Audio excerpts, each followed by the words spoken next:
C'est...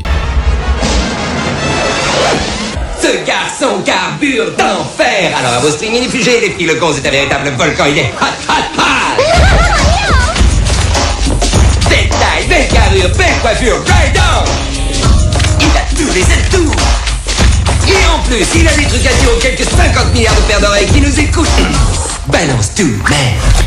Française, français, limousine, limousinzin, les mots vice-versa, limoujo, limouchaude, émergencienne, émergencien, hello. Chers auditeurs, je suis venu tout spécialement de ma Corrèze pour vous parler d'un livre sorti en 2015. Il s'agit de Revival de Stephen King aux éditions Albin Michel. Vous me permettrez tout au long de ce billet de parler de l'auteur sous le terme du maître ou le maître. Revival est un livre inquiétant. Dès le début, nous savons qu'il contient quelque chose de maléfique. Comme un vieux grimoire sointant le pire et pire encore. Nous sommes un jour d'automne 1962. Le petit Jamie Morton a 6 ans et joue dehors avec ses soldats de plomb lorsqu'une ombre tombe sur lui. Quand il relève la tête, il voit un homme, grand, jeune et souriant. C'est le révérend Charles Jacobs. Jamie ne se doute pas que cet homme allait bouleverser sa vie, qu'il en serait le fil rouge dénudé, inquiétant et douloureux, l'alternance furieuse du bon et du moins bon, du rassurant et de l'angoissant. C'est le petit Jamie, devenu grand, qui nous raconte son histoire. Il nous raconte sa vie, ses joies d'enfant, sa vision de la vie. Il nous montre avec quelle puissance un homme peut entrer dans votre existence. Il montre aussi la force de ce beau sentiment qu'est la gratitude. Il pointe du doigt le pouvoir de ce qui reste mystérieux, sans qu'on ne sache si cela tient du miracle ou de la connaissance. À ce moment de mon billet, vous vous dites certainement « Mais de quoi il parle ? Est-ce qu'il n'ondulerait pas un peu de la toiture, le Seb ?» Rassurez-vous, je vais bien. En tout cas, pas plus mal que d'habitude. C'est sûr, ça ? Je parle de ce qu'a réussi un jour le révérend Jacobs. Ce moment de magie, opéré sur Connie, le petit frère de Jamie qui avait perdu la voix à la suite d'un coup sur sa gorge. Ce jour-là, le révérend Jacobs appliqua sur la gorge du petit frère de Jamie un système électrique de son invention. Et l'enfant recouvra la voix d'un coup, sans avoir été obligé de plonger ses cordes vocales dans la grotte de Lourdes. C'est dommage, c'est un joli voyage. N'est-ce pas ? Ce révérend atypique est tout entier dévoré par la curiosité. La curiosité, le point fort et le point faible de l'être humain. Si Didier Barbelivien a toujours froid sous les soleils électriques, et si Alain Souchon prend des baignes avec les filles électriques, le révérend Jacobs, lui, est un homme de Dieu passionné par les mystères de l'électricité. Il voue un culte encore plus grand à cette fée mystérieuse qui chasse l'obscurité. Tu as pris des baignes, toi, avec les filles électriques ? Non, très peu. Bon, ça va. Très peu. Beaucoup de succès avec l'électricité. Bon. Il étudie, il fait des recherches, expérimente, invente, réussit, échoue, recommence, explore des zones inconnues. Il est persuadé qu'un pouvoir colossal se cache derrière ce phénomène devenu d'une grande banalité pour le monde.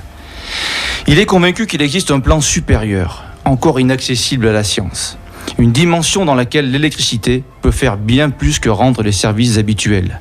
Un endroit dans lequel l'éclair possède un pouvoir incommensurable. Il a trop regardé X-Files ou Le Nom de la Rose, ton révérend. Hein Je me demande s'il fume pas un peu des trucs un peu interdits. La drogue, c'est mal. C'est mal. Brrr. Le révérend Jacobs est, vous l'aurez compris, un homme très éclairé. Mais un jour, un drame affreux survient. Un drame qui laisse le révérend exsangue, dans les mains de la rancœur et de la colère. Le révérend n'en perd pas son latin, mais il en perd la foi. Désœuvré et seul, il quitte la ville. Sans sa collerette. Sans sa collerette. Le petit Jamie pense alors qu'il ne reverra plus jamais ce révérend complètement allumé. Jamie continue sa route sur les chemins de l'adolescence. C'est l'éruption de la musique dans sa vie. Puis le premier amour, Astrid. Un vrai coup de foudre.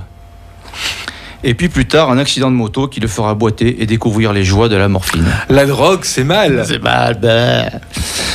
Nous retrouvons Jamie, jeune adulte, guitariste rythmique qui vend ses talents ici et là, au gré des concerts, de l'humeur du moment. Il est sur la route toute la sainte journée. De Palmas, si tu nous écoutes, ça suffit maintenant.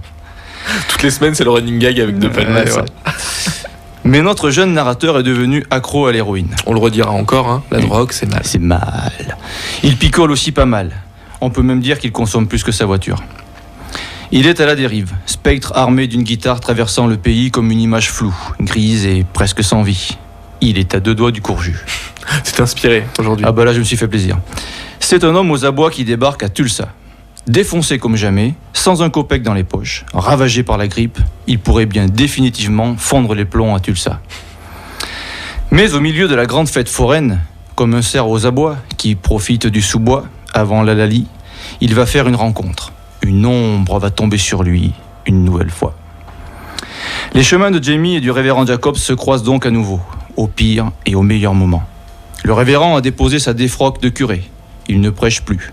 Il électrise les foules par le pouvoir de la foudre. C'est magnifique. Je fais bien. On est presque dans un truc de super-héros là. Exactement. L'homme a beaucoup progressé dans la maîtrise de l'électricité. Ses pouvoirs et ses connaissances font froid dans le dos. Jamie l'ignore encore, mais il va prendre une sacrée châtaigne. Il va découvrir un pouvoir qui dépasse l'entendement. Et puis, il y a l'écriture du maître. On rappelle qu'on parle de Stephen King. Mais oui, le Voilà, maître. Le maître absolu. Son écriture est toujours vive comme une piqûre d'ortie, tranchante comme une lame acérée, un vrai régal. Et personne, je dis bien personne mieux que lui, ne sait se mettre avec autant de talent à la place du lecteur. Non, pas à la place du lecteur, dans sa tête.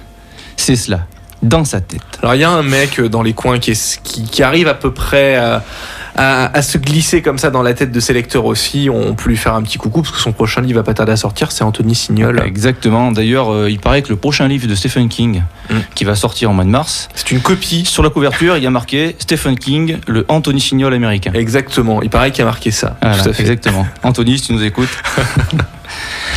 Alors tenez-vous sur la corde raide du suspense et des éclairs plus forts que la mort, jusqu'à une fin qui vous mettra très mal à l'aise. Oh oui, croyez-moi sur parole, vous serez mal à l'aise.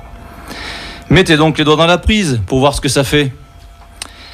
Allez, venez, approchez sous l'orage, au milieu des éclairs et des bruissements statiques, quand le monde bourdonne de sa toute-puissance, que la foudre folle se gonfle en secret dans le cœur des nuages incandescents, et puis impacte le sol dans une rougeoyance cosmique et une gerbe d'étincelles. Entrez dans ce quelque part que personne n'a jamais visité jusqu'à aujourd'hui.